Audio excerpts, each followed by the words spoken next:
min obligatoriske Spiral Dynamics video.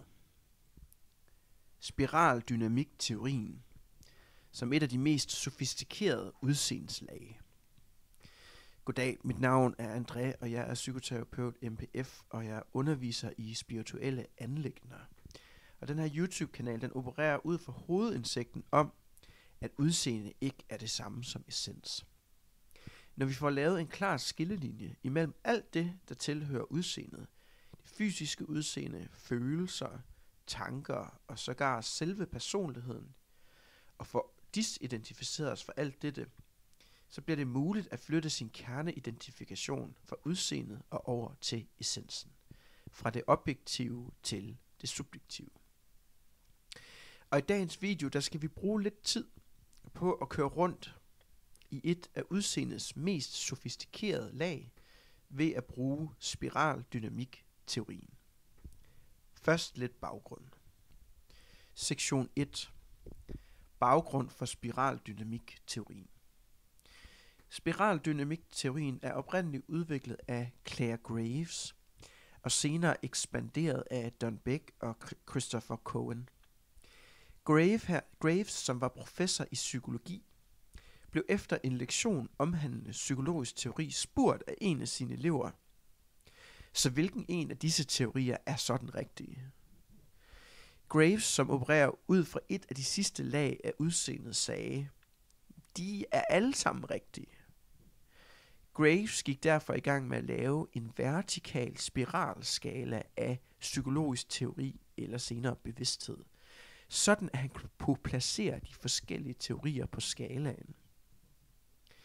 Graves opererer derfra ud fra devisen om, at alle perspektiver eller teorier rummer en del af sandheden.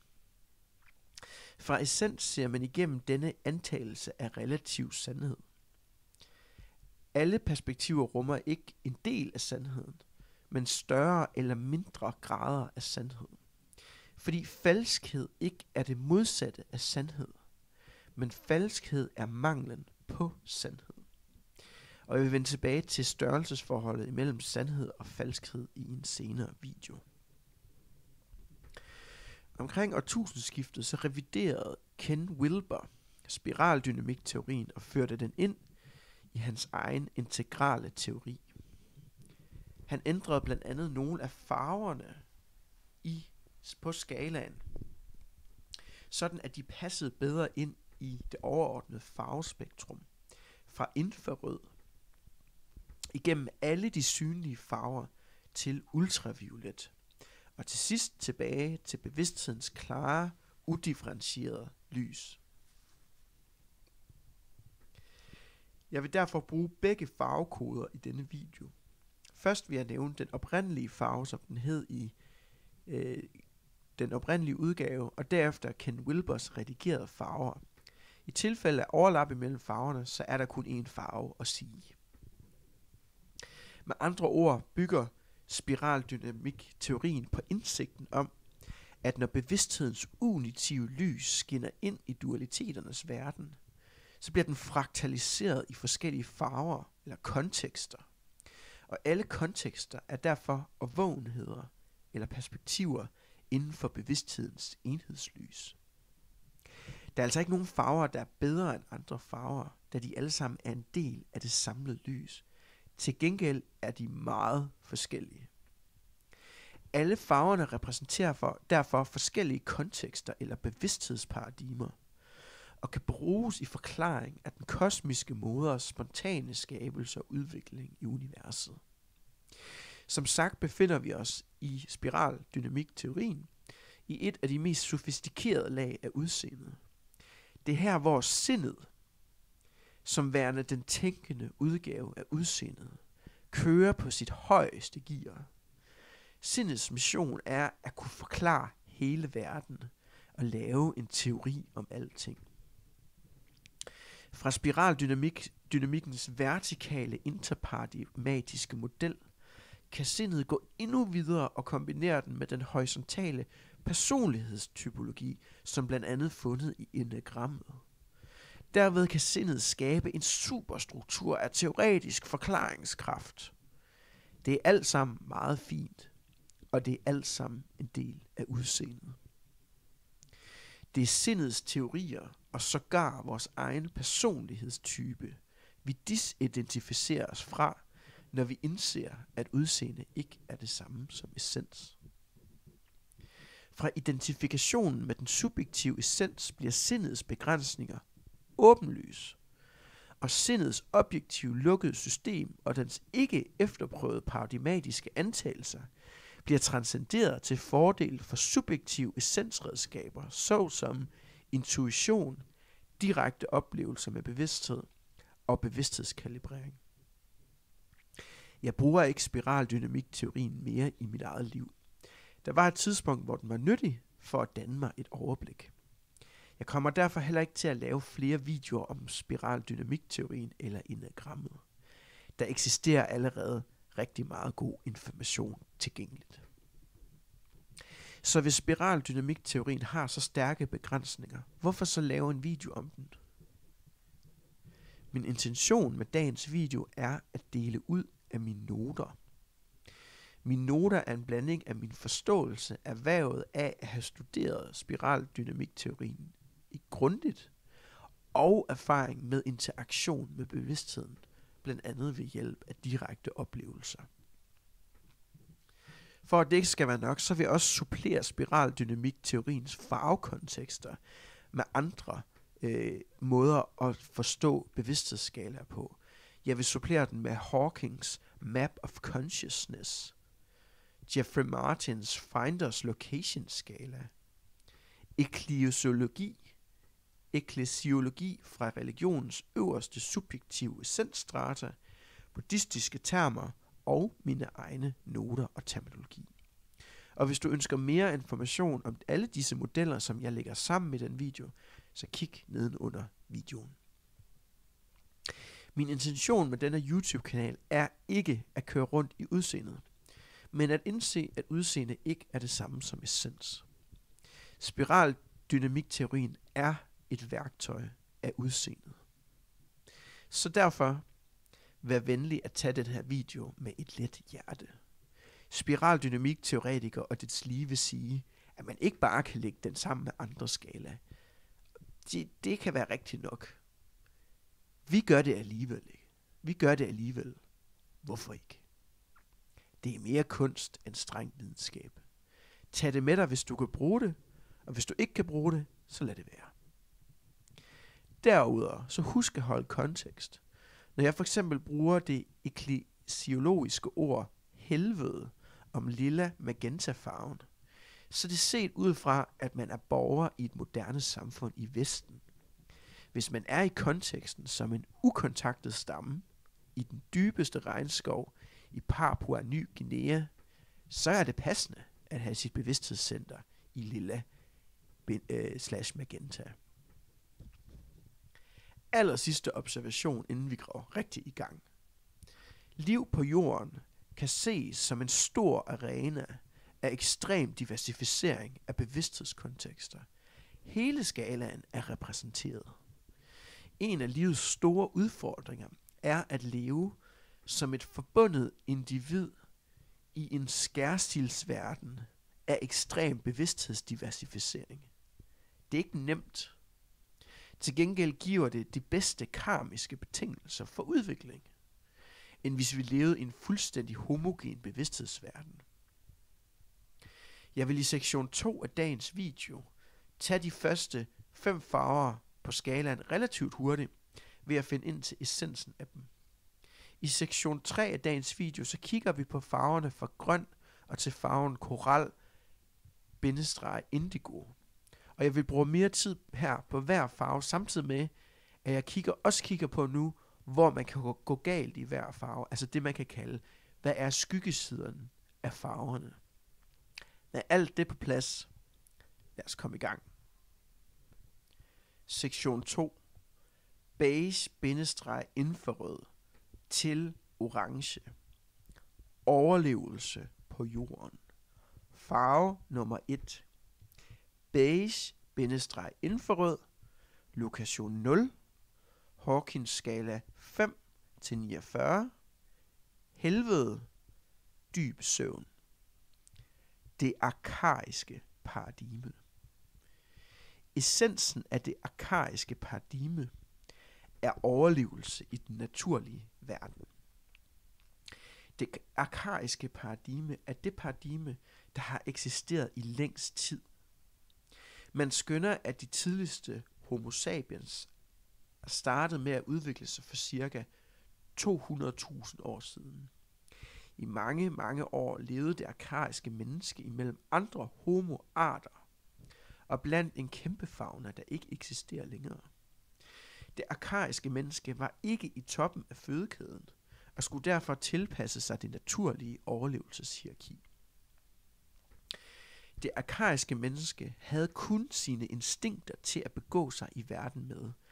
For eksempel instinktet for overlevelse, instinktet for forplantning, instinktet for at finde føde, etc. etc. Med opdagelsen af ilden havde det arkaiske menneske nye muligheder for ernæring og et middel til at skræmme rovdyr væk med. Det sunde arkaiske menneske er jordforbundet, grounded og forstår naturens love for overlevelse. Hvor mange af os vil med hånden på hjertet kunne påstå, at vi kunne overleve udelukkende på naturens præmisser, hvis vi blev taget ud af civilisationen. Samfundet rykkede sig videre fra det arkaiske menneske. Det vil sige, at hvis man er i dag på i det arkaiske paradigme, så kan man ikke interagere inden for samfundets normer og regler. Derfor falder det arkaiske menneske ud af samfundet, og eksisterer for eksempel som hjemløs i en bedøvet arkaisk overlevelsestilstand. Man ved, at man har med et menneske at gøre i det arkaiske paradigme, når alt drejer sig om fysisk overlevelse, ubetinget af, hvor trivielt det egentlig måtte være. Nogle mennesker med dyb psykisk sygdom falder også inden for den her kategori. Jeg kan godt lide, at Ken Wilber kalder dette paradigme for infrarød, fordi infrarød er uden for menneskets evne til at kunne se. Det korresponderer med den lille baby, som i det første leveår er på det arkaiske stadie i sin individuelle udvikling. Den lille baby har ikke udviklet noget jeg endnu, og er derfor ubevidst symbiotisk forbundet med moren, hengivet til den arkaiske instinkters verden. Farve 2. Lilla-magenta. Lokation 0. Hawkins skala 50-99. Helvede. Dyb søvn. Stammeparadigmet. Essensen af stammeparadigmet er overlevelse som et fuldbyrdet medlem af stammen. Det arkaiske menneske udviklede sig til stammemennesket, da det fandt ud af at dele arbejdsbyrden imellem sig for første gang. I stammen var der nu nogen, der var jægere, og nogen, der var samlere, etc. At arbejde sammen inden for de her dybe organiske tillidsbånd forøgede udbyttet af ressourcer, der var til rådighed. Der blev nu frigjort energi til mere specialiserede roller, som for eksempel stammens shaman, der kunne observere naturen og forbinde sig på en dybere måde med den.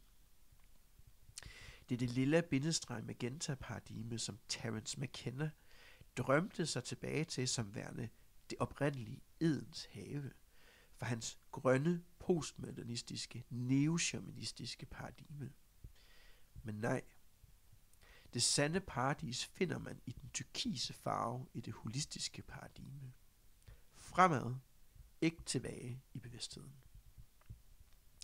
Vi ser lilla-magenta-paradigmet i dag i familiens strukturer. Vi ser det også i dyrkelsen af det okkulte, det magiske, voodoo, magisk tænkning og i shamanisme.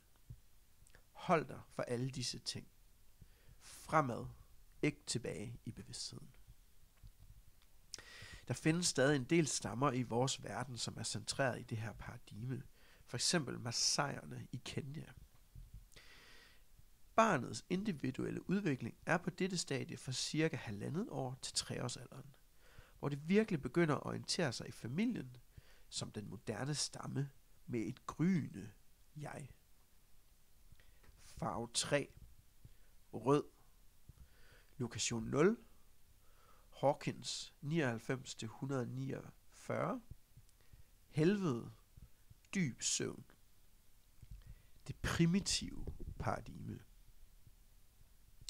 Essensen af det primitive paradigme er udseendets differentiering og løsrivelse fra stammen til at opnå sit mål om overlevelse ved at blive den mest magtfulde.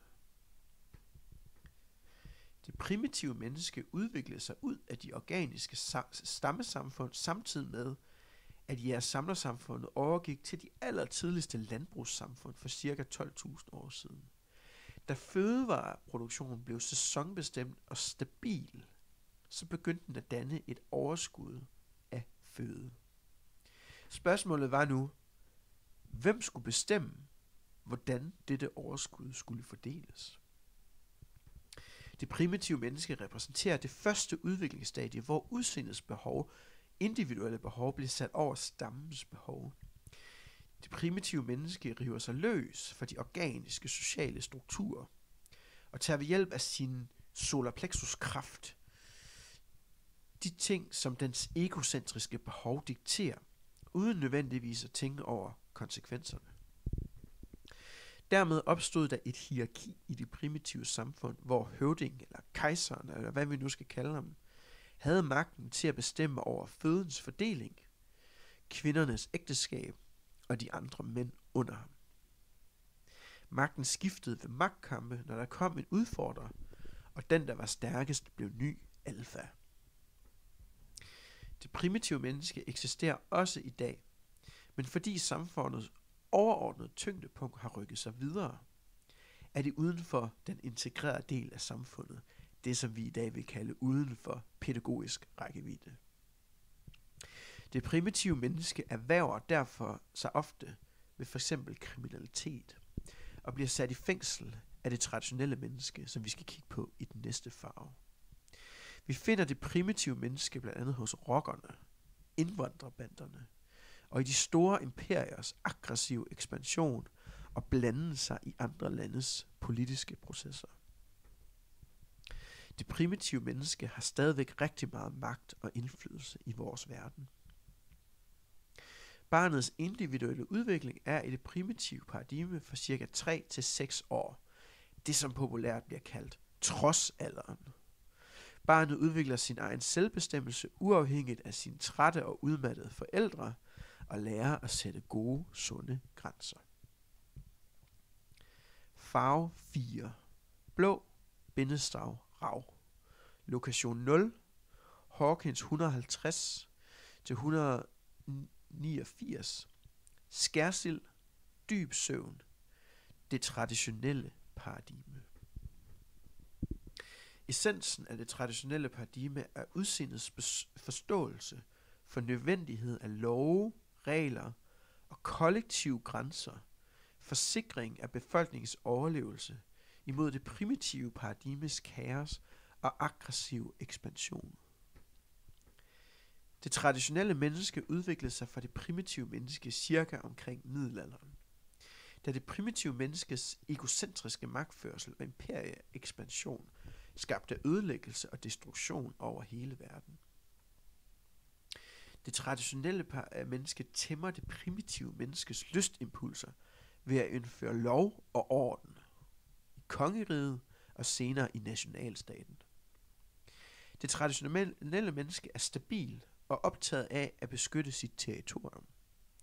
Nationalstaten er en traditionel konstruktion, som trækker grænser for, hvad der hører inden for landets grænser, og hvad der hører uden for landets grænser.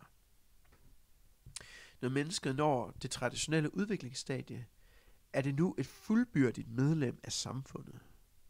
Det traditionelle menneske har beskæftigelser som f.eks. politimand, soldat, præst og bondemand. De holder samfundets hjul i gang med deres stabilitet og hårde arbejde. Barnet når det traditionelle paradigme i skolealderen, hvor det skal lære at sidde stille og holde orden i sig selv og indøve sin ABC. Farve 5. Orange. Lokation 0. Hawkins 190 til 224. Udseendets verden. Let søvn. Det moderne paradigme.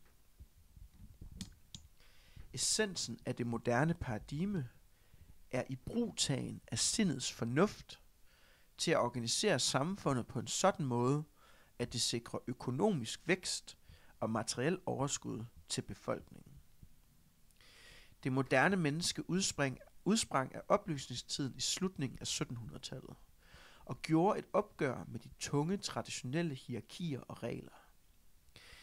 Det moderne menneske sætter sindets rationalitet fri i stedet for lovens regler.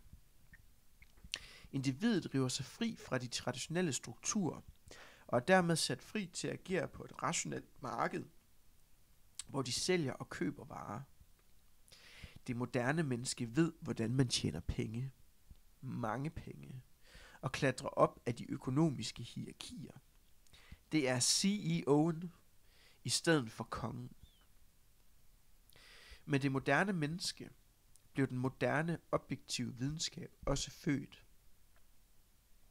Religionen mister mere og mere sin indflydelse til fordel for den materialistiske ateisme. Universelle principper som menneskerettigheder, der rækker ud over statens grænser, bliver nu også accepteret som værende gyldige. Det moderne menneske ses på universiteterne, i finanssektoren, som selvstændige virksomhedsaktører og i liberale politiske kredse. Langt fra alle mennesker når til det moderne paradigme. Hvis man gør det, så starter paradigmet omkring gymnasiealderen, hvor mennesket nu kan systematisere sin tænkning og begynde at holde sig kritisk til, hvilken information det får serveret. Sektion 3. Grøn til koral-indigo. At blive til nogen, så man kan blive til ingen. Farve 6. Grøn. Lokation 0. Hawkins 225-309. Menneskelig verden. Let søvn, mini-opvågning. Det postmoderne menneske. Det postmoderne paradigme. Essensen af det postmoderne paradigme er at bane vejen for højere bevidsthedsparadigmer ved at vende sig imod de 5 tidligere paradigmer og gå i gang med at kritisere dem og dekonstruere dem. Det postmoderne menneske vender sig imod det moderne menneskes fokus på økonomisk vækst og ressourceakkumulation. Det postmoderne menneske går derfor efter i gang med at kritisere moderniteten for at være blind over for de naturlige, sociale og relationelle konsekvenser ved at forfølge profit og vækst for enhver pris. Derudover kritiserer det postmoderne menneske også det traditionelle menneske for at være for stift og for meget gudkonge fædrelandsfokuseret. Postmodernismen kan ikke se essens endnu, og ønsker derfor at nedbryde alle traditionelle grænser. Det postmoderne menneske har eksisteret som en samfundsmagtfaktor i den vestlige verden siden 1960'erne, og er også kaldet det sensitive menneske. Det postmoderne menneske sætter værdier som lighed, økologisk balance, kreativitet og fri sex i højsædet. Hos det postmoderne menneske begynder begrebet spirituel, men ikke religiøs at vinde indpas. Det postmoderne menneske begynder at søge efter noget, der er større end sig selv, ved for eksempel yoga, meditation, psykedeliske stoffer, musik og rejser. Skyggesiden af postmodernismen. Der ligger et paradoks i hjertet af postmodernismen. Postmodernismens udseendes største ønske er at fremstå så tolerant som muligt. At være tolerant over for alt og alle, i modsætning til de 5 tidligere paradigmer. Men der, hvor postmodernismen går galt i byen, er, da postmodernismen ikke kan være tolerant over for andre mennesker, som er intolerante. Med andre ord, i forsøget på at være så inklusiv og tolerant som muligt, får de alligevel skabt et os og dem billede. Os, de gode, tolerante. Dem, de onde, intolerante. Derfor er postmodernisme både noget for sig selv, men samtidig også forbundet med de 5 tidligere paradigmer. I kraft af, at de vestlige samfund bliver mere og mere postmoderne, ser vi da også postmodernismens skyggesider tydeligere. Det er cancel culture, nycensur, wokeism, overdreven fokus på aktivisme og postmoderne politik og identitetskultur. Postmodernismen kan i sig selv ikke komme ud af kulturkrigen med de 5 foregående paradigmer. Den postmoderne dekonstruktion er kun en mellemstation i nykonstruktionen, der banker på døren. Med en begyndende mini-opvågning og forståelse for, at udseende nok ikke er helt det samme som essens, kan postmodernismen løse sin grundlæggende tolerant-intolerant dikotomi og begynde at gøre sig klar til at tage skridtet ind i højere bevidsthedsparadigmer. Farve 7. Gul _teal. Lokation 1. Hawkins 310-499. Højere astralverden. Mini-opvågninger og selvaktualisering. Og farve 7 har 2 underkategorier. Det første underkategori er det accepterende, følelsesbetonede humanistiske paradigme, og den anden underkategori er det rationelle, arketypiske paradigme. Essensen af det accepterende, følelsesbetonede humanistiske paradigme er at acceptere verden og sig selv, som det er, i stedet for sådan, som man gerne vil have det skal være. En skønne dag vågner man op og er ikke i postmodernismen længere. Man ved, at noget er skiftet, men det er svært at sætte fingeren på nøjagtigt hvad. Der kommer langsomt nye kapabiliteter at træne og nyt land at udforske, og man er meget motiveret og villig til at komme i gang. I det humanistiske paradigme kan man nu mere og mere være ærlig over for sig selv, indtil man når et sted, hvor man kan være radikalt ærlig over for sig selv. Man er nu klar til at høre, hvordan andre folk egentlig opfatter ens udseende, fordi man er ikke så bange længere for, at udseendet skulle fremstå dårligt. Med accepten i hånden kan man virkelig begynde at reparere sit hjerte og lægge fortiden bag sig. Nu tager transformationen for alvor fart. Der banker et nyt og mere ekspansivt paradigme på, som er det rationelle arketypiske paradigme. Efter at have accepteret sig selv og verden, kan man nu gå ind i det rationelle paradigme. Og essensen af det rationelle arketypiske paradigme er at tage på en helterejse, lave sit skyggearbejde og vende tilbage til kongeriget som suverænen, der har nobiliteten til at færdiggøre personligheden og på paradoksal vis give slip på den. Ved indgangen til det arketypiske paradigme forstår man nu lige pludselig, hvad modeller såsom spiraldynamikteorien og enagrammet forsøger at beskrive, fordi man kan se det i sig selv. I det rationelle paradigme tager man på en helterejse og kæmper imod dragen, eller hvilket fabeldyr du nu måtte støde på, for til sidst at vende hjem til kongeriget som det suveræne center. Som centret i det indre kongerige kan man koge alle former ned til deres arketypiske eksistenskerne. Vi er nu i udseendets allermest sofistikerede lag, kun frekventeret af store genier inden for kunst, teologi og videnskab. Til sidst kan man opdage, at bag ved alle former er der universel energi. Til ens store overraskelse opdager man også, at ens egen personlighed, som man har brugt så meget tid på at hele, balancere og bygge færdig, også blot var endnu en form i universet. Den var en del af udseendet. Man er altså meget mere end sin personlighed, og må derfor gå i gang med at give slip på den, fordi udseende ikke er det samme som essens. Skyggeside af gul-teal. Der er mange steder, man kan sidde fast i de humanistiske og arketypiske paradigmer. Det vigtigste at forstå her er, at vi stadig er i udseendet, og det har sine begrænsninger.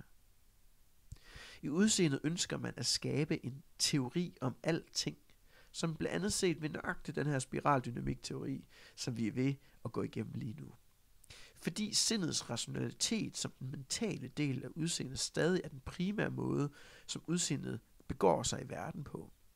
Med andre ord er der stadig et filter mellem jeg og verden. Et abstraktionslag. Sindet er nu til gengæld meget åben og modtagelig for alverdens information. For at kunne kende forskel på tidligere stadier og sindets åbenhed i den gule-tealfarve, så vil folk i gul-teal ikke skubbe deres måde at se verden over på andre mennesker, men være åben over for, at der kan være andre måder at se verden på. Man kan samtidig ikke se essens, og derfor kan det hurtigt komme misinformation ind i et system, fordi man ukritisk tager alting ind. Sindet sidder også fast i indholdet, og misser konteksten for indholdet, som værende det essentielle aspekt af livet. Man sidder derudover stadig fast i lineariteten og tillægger for meget autoritet til individet som en fri agent i verden. Til sidst kan man også sidde fast i sit skyggearbejde og køre rundt i sine barndomstraumer ad nauseum. Husk, at skyggearbejde kun er trædestenen til at disidentificere sig fra personligheden, ikke en endestation for personlig udvikling. Pas på med stoltheden over at være længere end andre mennesker. Farve 8. Tyrkis. Lokation 2. Hawkins 500-539. Paradisisk verden. Sjæl og universel energi. Det holistiske paradigme. Essensen af det holistiske paradigme er at identificere sig med essens i stedet for udseende, og hvile i sin individuelle væren som en hel sjæl i en verden af universel energi. For at komme til det holistiske paradigme, skal man give slip på kerneidentifikation med sit udseende, der som sagt består af tanker, følelser, lavere vitale impulser og sågar hele personligheden. I stedet er man nu identificeret med sit individuelle vidneperspektiv hvilende i sin væren. Jeg kan godt lide det her billede til at beskrive den tyrkise farve og repræsentere det holistiske paradigme. For det viser en dame med fødderne ud af vinduet på bilen, der tager det roligt. Hun er taget på ferie resten af livet. Hvem skulle have troet, at det ville være så svært at tage det roligt? I overgangen fra udseende til essens har man balanceret sine indre polariteter, f.eks. lys, skygge, mand, kvinde, etc. etc. Og man flytter nu sin identifikation fra at være en del af helheden til at være helheden i sig selv. Med denne overgang flytter man samtidig ind i en verden af universal energi bagved arketyperne. Livskraftsenergien kommer tilbage, og man har nu fuld af vågenhed omkring dens processer igennem energikroppen. Man har mestret den. Hjertet åbner sig helt og forbliver åbent. Og jeg kommer til at lave en video omkring hjertets stadier på et senere tidspunkt. Og en strøm af fundamental velvære er nu altid til rådighed. Det holistiske paradigme føles godt. Man ser nu fra hjertet, at kærlighed er det, som alle sande søgere egentlig er på udkig efter. Man frydes over det paradoksale i at se, at vi er det, vi leder efter. Men at udviklingsspiralen er skruet sådan sammen, at man skal helt til det holistiske paradigme for at opdage det. Når man kommer dybere ind i det holistiske paradigme, så starter det non-lokale subliminale. Man kan nu i gåseøjne forlade kroppen og tage på opdagelsesrejser i astral-celestialverdener. Lige bagefter åbner det tredje øje helt, og man kan nu se ind i andre menneskers subjektive essens. Man kan se den universelle livsenergi med et kort skifte for sit indre blik. Livet bliver dermed til en lang, åbenøjet meditation. Når man slipper sin identifikation med sindet som værende det primære epistemologiske instrument, så tager intuitionen over, og man finder ud af, at man altid har været guidet igennem livet. Ligesom med mødet med Ea Beauty for nogle uger siden, så gik det op for mig efter et par minutter, at vores to individuelle energisystemer havde smeltet sammen, at det virkelig ikke var nogen, der gjorde noget. Det eneste, der er tilbage, er at sidde på en parkbænk og bevidne moderens spontane skabelse. Og måske lige lave en enkelt video. Når man i de holistiske paradigmer ikke er identificeret med nogle stærke positionaliteter af udseendet, så er det ens betydende med, at man er blevet voksen. Man ser, at folk er sårede, og derfor sårer andre mennesker, fordi de ikke er hele og ikke kan mærke den allestedsnærværende kærlighed. Samtidig forstår man, at det ikke er min opgave at redde nogen. At der i kærligheden ikke er nogen problemer. Verden er godartet, og alt er godt. Det holistiske paradigme er det sande jordiske paradis, som Terence McKenna fejlagtigt tilskrev at skulle findes i lille bindestreg magenta. Skyggesiden af det holistiske paradigme, turkis. Paradokset, der føres ind i skyggesiden af det holistiske paradigme, er som tidligere nævnt, at i kærlighed er der ikke nogen problemer.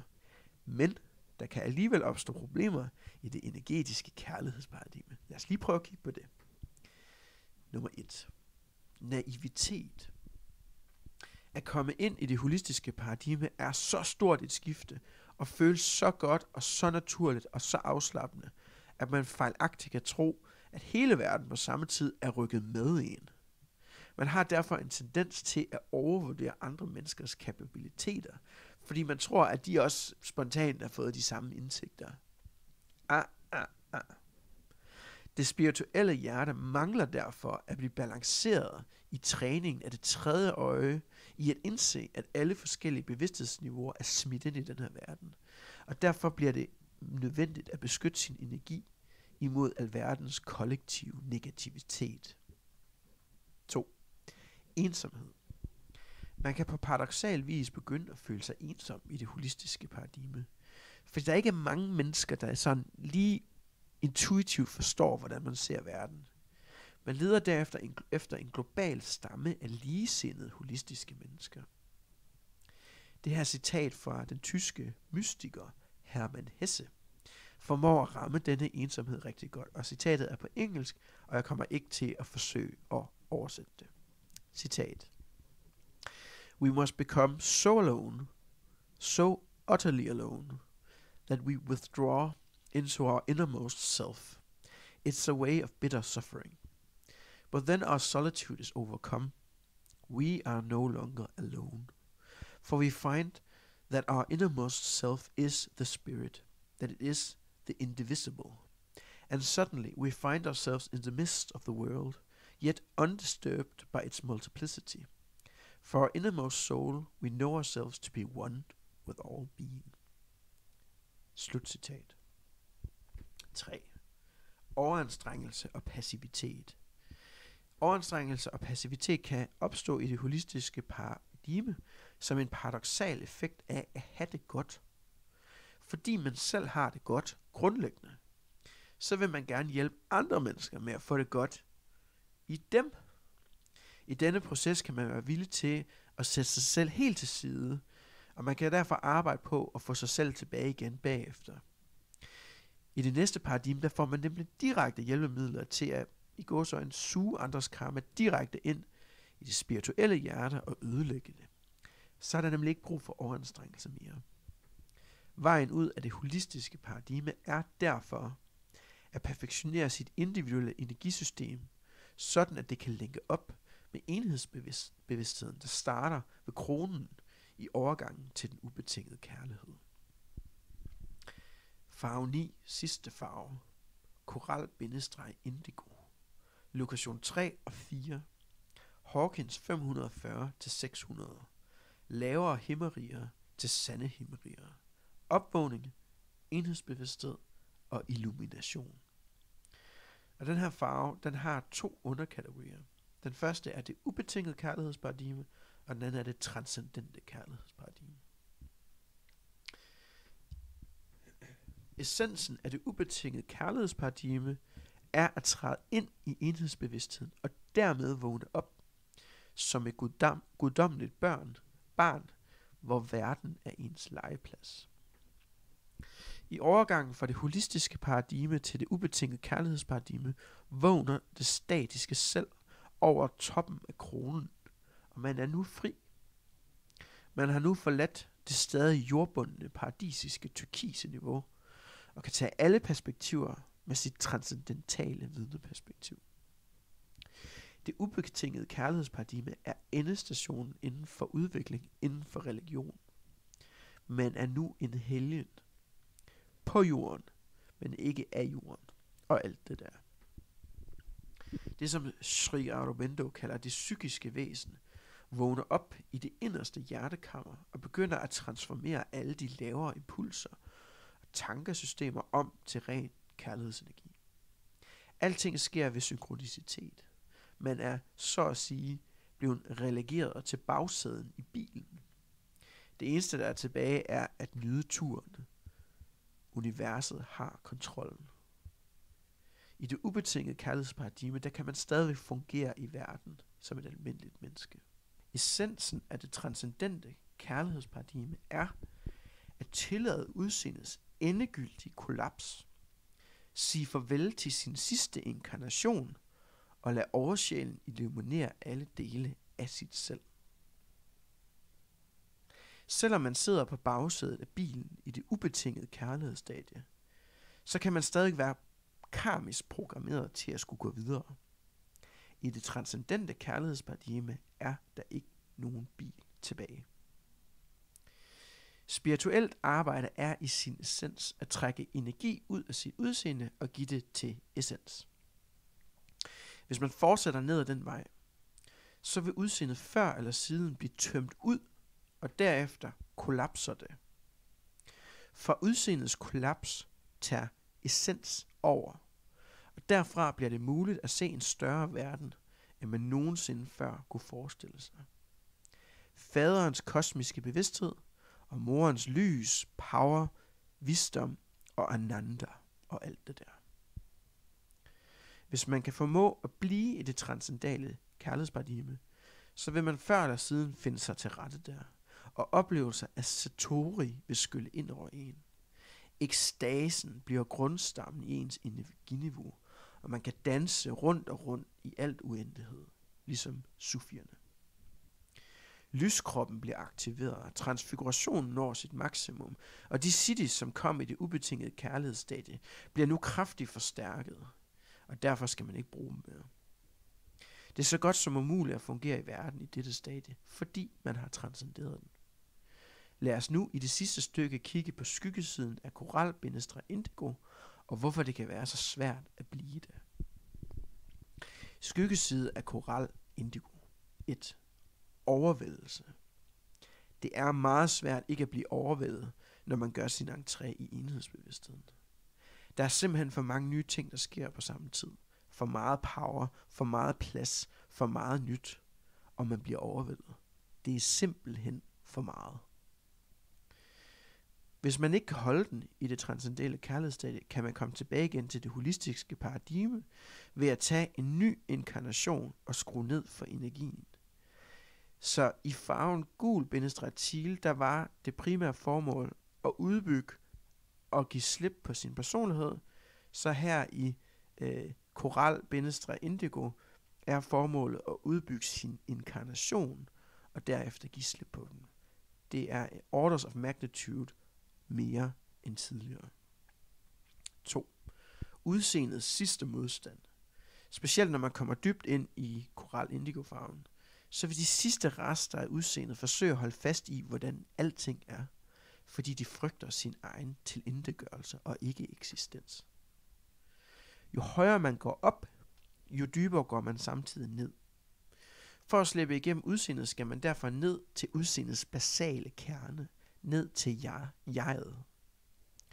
Udseendet sender dermed som et forsvar imod denne undersøgelse af essens kraftige følelser af terror og dødsangst op for at bremse processen og genindsætte sin illusoriske dominans som centrum i universet. 3. Guds chok. Kollapset af udseendet og realisering af det transcendente selv er et chok for systemet, der kan tage lang tid at komme over. Man sørger over den person, man troede, man var. Imens alle paradigmer og alle trosystemer bliver sprængt i luften, i det sjælen, essensen, indser, at der ikke er noget center-universet. Man giver slip på alle tilknytninger, man havde til alting, og bliver konfronteret med realisering om, at min Gud, jeg vidste absolut ingenting før. Sektion 4. Hvor er vi på vej hen? Hvor er vi på vej hen? Hvor er vi på vej hen som individ? Hvor er vi på vej hen som art? Jeg ved det ikke. Det er nogle af de spørgsmål, som jeg vil forsøge at takle, når vi går fremad på den her YouTube-kanal. Jeg ved, at der i spiraldynamikteorien er 3 yderligere farver efter det transcendente kærlighedsparadigme. Jeg har ingen erfaring med dem, så nu begiver vi os ind i spekulation her til sidst. Det er noget, jeg har hørt om. 1. Teal-violet. Det non-duale paradigme i teal-violet har noget at gøre med sjælens fulde fremkomst og væren i den transcendentale fred. Man er ikke længere identificeret med kroppen og kan forlade den. Det der i sanskrit kaldes Maha Samadhi. 2. Aubergine-ultraviolet. Åndsparadigmet i aubergine-ultraviolet har noget at gøre med den sidste opløsning af sjælen ind i ånden. Jeg kan godt lide, at Ken Wilber kalder det ultraviolet, for ligesom den allerførste farve, infrarød, ligger det uden for det synlige farvespektrum, og vi kan ikke se det. Og dermed så bygger infrarød og ultraviolet bro igennem hele aksen af spektrummet af lys. 3. Clear light. Alt hvad der er. Fra aubergine-ultraviolet kan man komme igennem det ultimative tomrum, endestationen for al negation, og videre igennem den sidste dør til alt hvad der er. Ud af det fraktaliserede farvespektrum og tilbage ind i bevidsthedens lys. Gloria in excelsis Deo. Det er vigtigt at huske, at når vi snakker vertikale bevidsthedsskala, at vi ikke er et paradigme, men vi er mere et spektrum i den overordnede bevidsthed. Derfor bliver vi nødt til at gå i gang med at lave vores spirituelle arbejde. Vi arbejder både på vores laveste energifelter, såkaldt skyggearbejde, for ligesom at løfte gulvet i vores bevidsthed op. Dermed bliver vi ikke helt tiden trukket ned i de laveste dele af vores energifelt. Se min video, sådan klarer du din partners time-out i forholdet, for mere uddybning af at blive trukket ned i de laveste dele af vores energifelt. De laveste dele af vores bevidsthedsspektrum er os på en dårlig dag. Samtidig arbejder vi på at løfte de højeste dele af vores energifelt op. Det gør vi, når vi færdigbygger personligheden, og til sidst flytter vores kerneidentifikation fra udseende til essens. De højeste dele af vores spektrum er os på en rigtig god dag. Og alt derimellem. Vi er alle børn af det guddommelige, og universet er vores legeplads. Tak for i dag.